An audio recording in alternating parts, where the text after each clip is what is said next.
Rundown, Episode 2. I'm Donovan Hester. I'm Jacob Geiser, and then special guest Chris Fox. He's a rookie in this. We're just going to kind of slide him in here.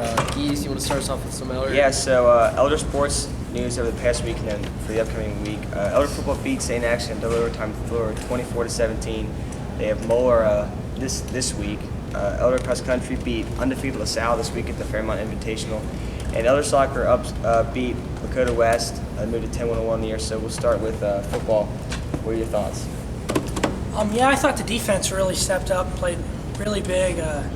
Held the Bombers only 17, I believe. Yes. And kicker Joe Narado made a couple big kicks that really gave Elder a chance to win. Yeah, I think from a game standpoint, we really played X tough, and I was kind of worried going in with the weather being so crappy. But the defense really stepped up. I thought they played really well. It was an exciting game. Yeah, and this week should be fun. I like this week. It's going to be a good one. Blackout, yeah. All right, so for UC, last week they beat Miami, Florida, really kept their season alive. Hayden Moore played really well. The whole team played really well, but I think that the defense was the reason why they won that game. That was unlike UC at all. UC struggled up until that point. UC's defense, I think, is the reason why they won that game. Right, they kind of came out of nowhere. You know, people were expecting it to be a shutout because Miami really looked well. Weeks before that, their offense was really clicking, so UC really did a good job shutting them down. And I thought the running game, which had been really stagnant weeks before this, really stepped up, really carried the bulk of the load. Right. Yeah, and then so they have a bye week this week, and then next week they go to Bravo, Utah to play BYU, which I think is going to be a big game. I think the biggest thing for them is I think Mike Boone coming back would be huge because even though Tion Green and Hosea Williams do the job, I mean, they did the job, but I think Mike Boone adds so much more to the offense. And if Hayden Moore does start, I think going to BYU, something about Cincinnati teams going out west in any sport, it doesn't matter. They always struggle out west. I don't know if it's the time zone or whatnot. Yeah. But I think if Hayden Moore starts out there, it's a really tough, true road game for a starter. Memphis isn't a tough crowd. BYU will be, that place will be rocking. So I think he needs all the weapons around him that he can have possible to succeed. Right, and what's your opinion? Do you think they start Keel or do you think they stick with Moore? I think if Keel was listed day-to-day last week, I think that, with the bye week, I think that they'll start him. But I think Tommy Tyrell said numerous times that he's not going to let an injury replace the quarterback position. I think that they like Gunnar Keel. He struggled. I think that's why everybody's talking about this so much, is because Gunnar Keel struggled up to this point, and Hayden Moore came out and broke the record in the game he didn't even start. But I think that this is Gunnar's game to start. I think some UC fans are going to be upset about it because I think they like Hayden Moore.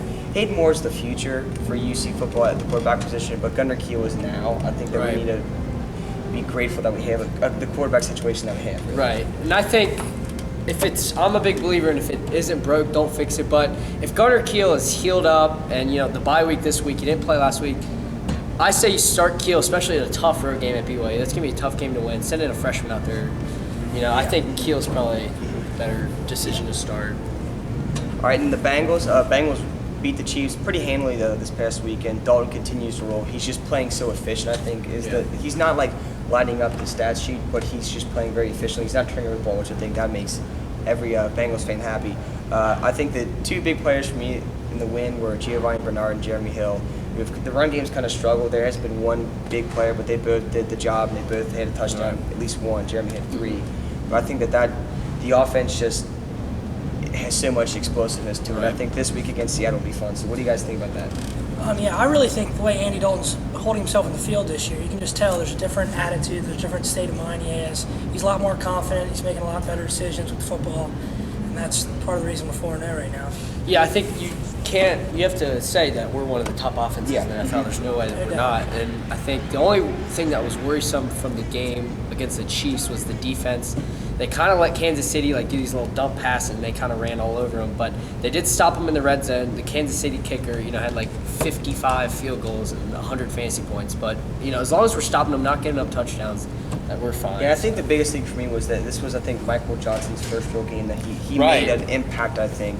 It's been all Gino and the other guys on the defensive line, but I think Michael Johnson finally stepped up. We're seeing the Michael Johnson we saw 2 to 3 years ago. Yeah. I think this game's big because the Seahawks are a great team. They're not the Seahawks I think of last year, and they're still I think they're gonna struggle a little bit because they just don't seem like they're clicking on all cylinders yet. But I think this game is huge because this proves if the Bengals are a legit contender or not. Right. If this is 4 starts just fake.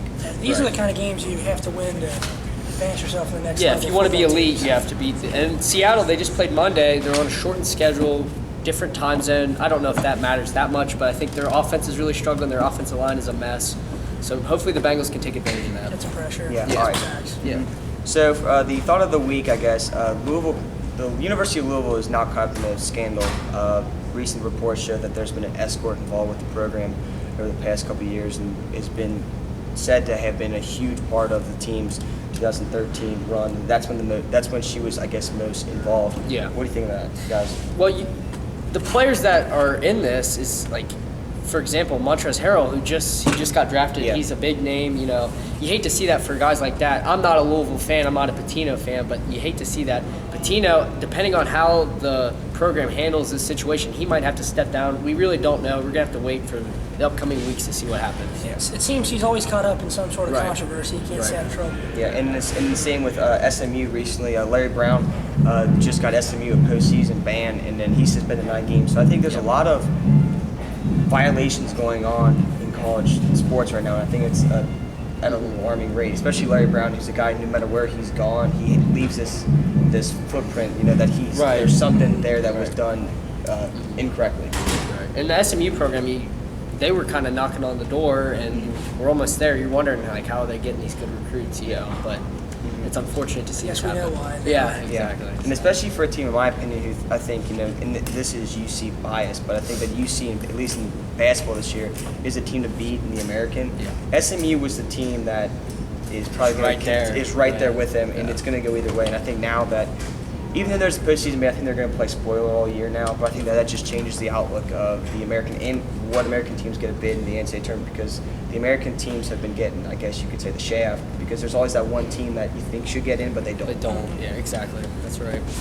So I'll do it for this week's edition of the Rundown. We're going to thank Chris Fogg for joining us. We'll No see you problem, guys guys. next week.